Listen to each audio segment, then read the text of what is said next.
আসসালামু আলাইকুম এভরিওয়ান, সবাই কেমন আছেন? আশা করি যে যেখানে আছেন ভালো আছেন, সুস্থ আছেন। আলহামদুলিল্লাহ, আল্লাহর অশেষ রহমতে আমরাও ভালো আছি। তো প্রতিদিনের মতো চলে এসেছি আজকেও একটা নতুন ভিডিও নিয়ে।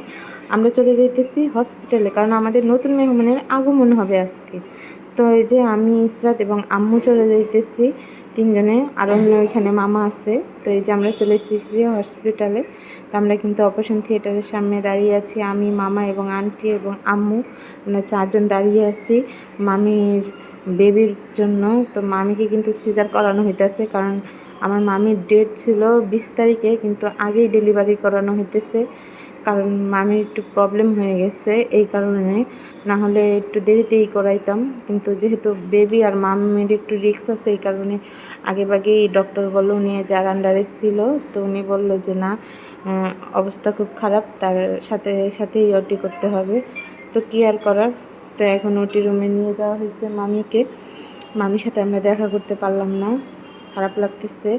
তো যাই হোক, মামির অপারেশন শেষ হলে হয়তো বা মামির সাথে দেখা করে মামিকে সান্ত্বনা দিব। তো এই যে আমাদের বেবি কিন্তু হয়ে গেছে, আমাদের ভিতরে ঢাকা হয়েছে। তো আমার মামা দীর্ঘ 12 বছর পর সন্তান কোলে নিতেছে। তার রক্ত মানে এটা কি বলবো, আল্লাহর যে কত বড় নিয়ামত, বলার ভাষা নেই। আল্লাহকে অনেক ধন্যবাদ। আল্লাহ আমার মামার মুখের দিকে তাকাইছে, আল্লাহর কাছে লাখ লাখ শুক্রিয়া। তো আমার মামা কিন্তু নিতে পারতেছে না, ডক্টর দেখাই দিতেছে কিভাবে নিবে।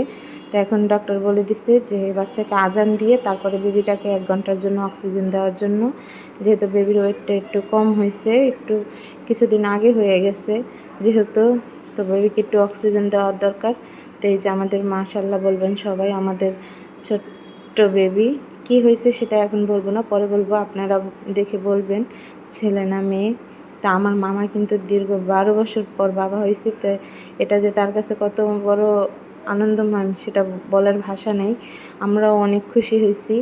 আমি বড় বোন, আমি সবার বড়, আমি বড় বোন হলাম আবার।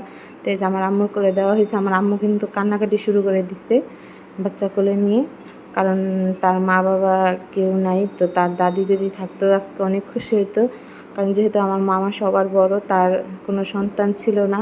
আমার দাদা দাদির অনেক শখ ছিল তার বড় সন্তানের ঘরে সন্তান দেখে যাবে, কিন্তু সেটা হয় নাই।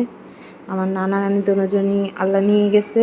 তো কি করার, আম্মু অনেক কান্নাকাটি করতেছে, তাদের স্মরণ করে আমরা বলতেছি কান্নাকাটি করেন না, তারপরেও কান্নাকাটি করতেছে। তো এখন আমাদের বলা হয়েছে যে বেবিকে আজান দেওয়া শেষ যেহেতু, বেবিকে আপনারা এক জায়গায় নিয়ে যান, ওকে অক্সিজেন দেওয়া লাগবে, আর বেশি মানুষ বেবির কাছে আসতে না করছে এই কারণে। তো ভিতরেই আম্মু নিয়ে যাইতেছে, আম্মুর কোলেই থাক। বেবি কিন্তু তাকাইতে চাইতেছে, কিন্তু তাকাইতে পারতেছে না, কারণ সে যখন পেটের ভিতরে ছিল তখন ছিল একরকম, এখন অন্যরকম।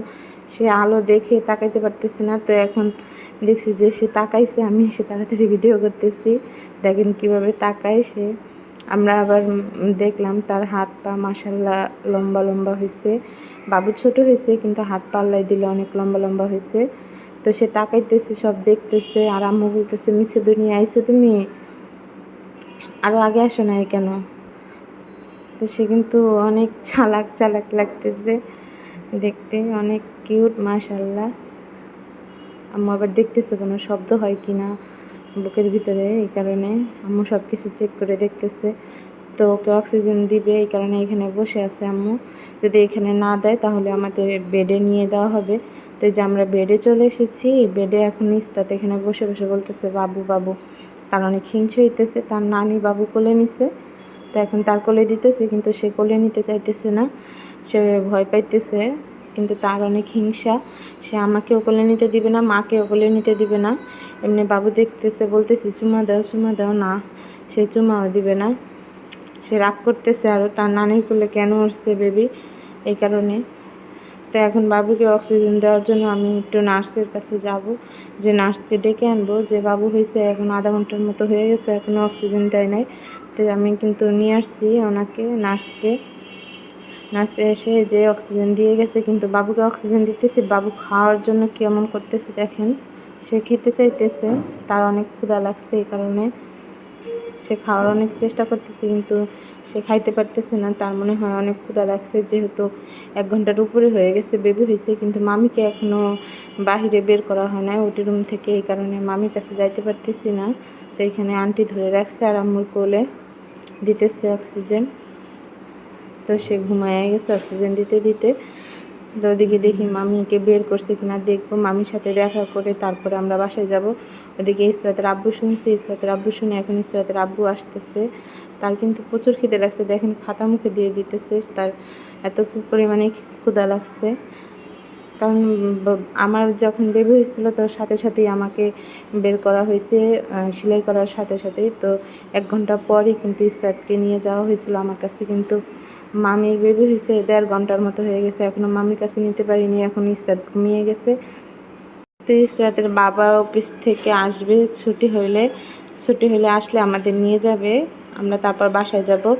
এখন দেখেন বাবু খাওয়ার জন্য কেমন করতেছে। ইসরাত তার নানির কোলে উঠে বসে আছে, তার চোখে প্রচুর ঘুম, কারণ সাইডের শব্দে সে ঘুম থেকে উঠে গেছে। তো ইসরাতের আব্বু দিক দিয়ে চলে এসেছে, এখন আমরা বাসায় চলে যাব, কারণ অনেক রাত হয়ে যাইতেছে। এদিকে সন্ধ্যা কিন্তু প্রায় হয়ে গেছে, 7টা বেজে গেছে। তো এখন বাসার উদ্দেশ্যে আমরা রওনা দিয়ে দেবো। এই কারণে ইসরাতের আব্বুর ভিতরে যে 5 মিনিটের মতো বসে চলে আসছে। ইসরাতের আব্বু কিছু কাপড় চোপড় নিয়ে আসছে বাবুর জন্য। তো এই যে আমরা বাসায় কিন্তু চলে এসেছি। এই যে